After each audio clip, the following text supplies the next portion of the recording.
So in general, I would suggest, as a very general method, see it, feel it, be it.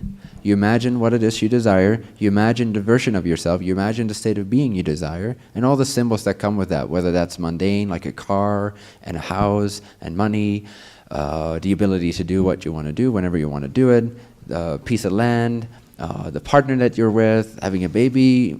Well, careful with that one. But anything that symbolizes your joy, your true self, your true happiness, the true vessel of creation that you are, the true means of expressing yourself, see it until you start to feel it, which is, the seeing is where your consciousness still feels like it's in this reality.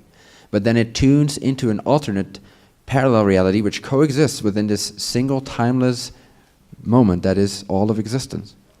So the tuning into that other reality is the seeing it, the visualizing it, the imagining it. As soon as you imagine something and you really sort of let go in that imagination and you start seeing the details of it and you start to give yourself permission to enjoy it as if it's real, you start to feel it. First you see it, then you feel it. The feeling of it means that you're bridging the gap between this reality and the other one. It's the bridge. The feeling part is the bridge. It's where imagination starts to download the vibratory patterns of that parallel self, that parallel version of yourself, which has all these things that you desire.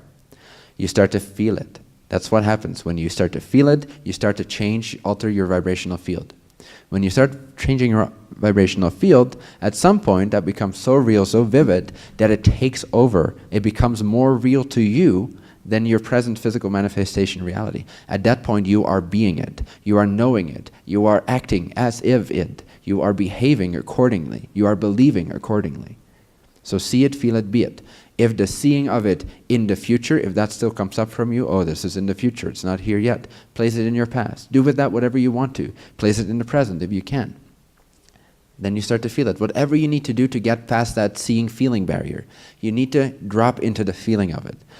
If you can only visualize it but not feel it, you're blocking yourself somehow with the belief. So then use a workaround, like placing it in your past or being creative in whatever way. Checking out why you're resisting that image. How are you insisting that it's lacking right now? And then work around that, somehow ease that, somehow allow yourself to open up to where the seeing becomes the feeling. And when it becomes the feeling, it very, very quickly starts to become the being of it. And when it's the being of it, it's only a matter of physical time before it's very quickly reflected physically so.